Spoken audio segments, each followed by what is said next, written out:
અમારે ઉમરામાં જવાનું હતું સાઉદી અરબ, એના માટે અમે રજી ટૂર પાસે 9 જણાની ટિકિટ બુક કરાવેલ ઉમરાની 4 મહિના એડવાન્સ. એનું અમે પેમેન્ટ 6 લાખ અરાઉન્ડ આપેલ એને.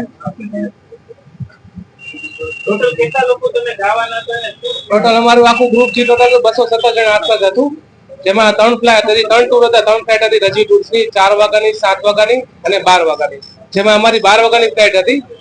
અહીંથી સવારે રજીવાળા સાથે વાત થઈ કે તમે ટર્મિનલ 2 અમદાવાદ એરપોર્ટમાં પહોંચી જાઓ 7 વાગ્યા લગી. ત્યાં જઈને પહોંચ્યા મળ્યું ત્યાં કોઈ હતું જ નહીં. ત્યાં કોઈ કોલ ના ઉપાડ્યો, બધાના ફોન સ્વિચ ઓફ આવ્યા. પછી એમને વાયા ખબર પડી કે આ લોકો જે છે એ ફરાર થઈ ગયા છે બધાને પેમેન્ટ લઈને. એનો કઈ પતો નથી. કેટલા લોકો અંદાજે છેતરપિંડી ગણી તો 2.5-3 કરોડ આસપાસ છેતરપિંડી છે, કેમ કે એડવાન્સ બુકિંગ પણ એટલા બધા ના હતા.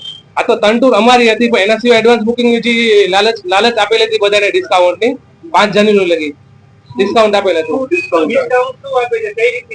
લાલચ એવી આપી હતી કે 5 જાન્યુઆરી પહેલા તમે ટિકિટ બુક કરાવો તો તમને 15,000 20,000 ડિસ્કાઉન્ટ તમને યાત્રા ઉપર આપવામાં આવશે.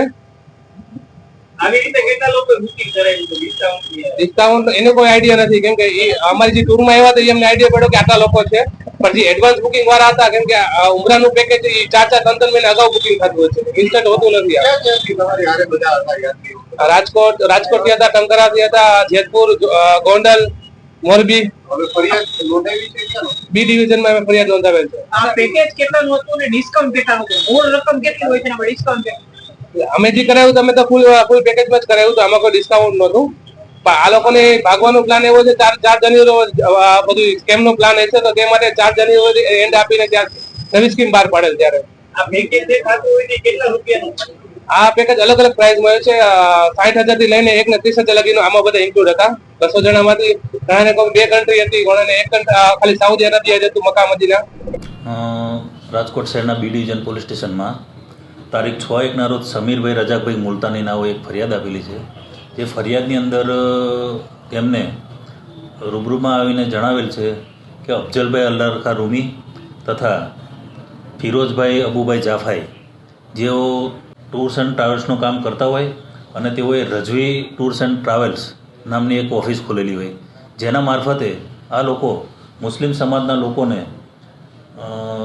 હજ જેવી ઉમરા માટે લોકો યાત્રીઓને ફરમાવેલાને 15 દિવસનું પેકેજ હોય અને આ લોકોને અમદાવાદથી ફ્લાઇટમાં લઈ જઈ અને 60,000 થી 70,000 રૂપિયા જેવું પેકેજ આપી અને લોભામણી જાહેરાતો આપેલી.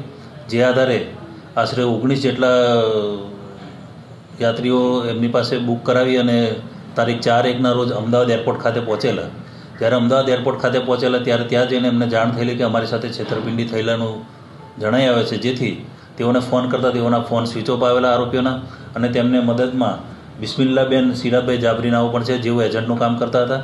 અને આ રીતે બધા પાસેથી લોભામણી જાહેરાતો આપી પેકેજ બતાવી અને તમને ઉમરા કરાવીશું, યાત્રા કરાવીશું જેવી કરીને આશરે રકમ 14,06,500 રૂપિયાની આ લોકોએ વિશ્વાસઘાત કરેલ છે. જે બાબતનો ગુનો બી ડિવિઝન પોલીસ સ્ટેશનમાં દાખલ થયેલ છે. જે BSNની કલમ 316(2), 318(4) મુજબ ગુનો દાખલ કરવામાં આવેલો છે અને આ ગુનાની તપાસ ત્યાંના ડિસ્ટ્રિક્ટ PSI ઝેર સોલંકી દ્વારા કરવામાં આવી રહી છે. અત્યારે હાલ 3 આરોપી વિરુદ્ધ ગુનો દાખલ થયેલ છે અને બીજા તપાસમાં નીકળે તે વગેરેનો છે. સાહેબ, આ જે ટૂર્સ એન્ડ ટ્રાવેલર્સ છે તેમાં 200 કરતાં પણ વધુ યાત્રીઓ જવાના હતા. 19 વ્યક્તિ દ્વારા જે ફરિયાદ નોંધવામાં આવી છે, બીજા કોઈનું નિવેદન લેવામાં હવે હાલ તપાસ ચાલુ છે. તપાસની અંદર જેટલા પણ આમાં શાહેદો આવશે, જેટલા પણ ભોગ બનનાર છે, તમામની વિગત મેળવવામાં આવશે.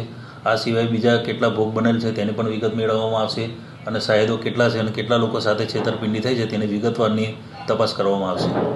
સર, આમાં અલગ અલગ વિસ્તારો ગોંડલ સહિતના અલગ અલગ જગ્યાએ લોકો ભોગ બન્યા. હાલ તો અત્યારે જે 19 યાત્રીઓ જે અમદાવાદ પહોંચેલા હતા અને તેઓ દ્વારા જાણવા મળેલ છે, એટલે જેટલા યાત્રીઓ હવે આમાં શાહેદો છે કે ભોગ બનનાર કેટલા છે, કેટલા લોકો સાથે છેતરપિંડી થઈ છે, એ બાબતની તપાસ ગુનાના અનુસંધાને કરવામાં આવી રહી છે અને ઝીણવટભરી રીતે ગુનાની તપાસ કરી અને વિગતો મેળવવામાં આવશે. તેમજ આરોપી અટક કરી અને આરોપી અટક કરેથી પણ વધારે વિગત ખુલે જેવી.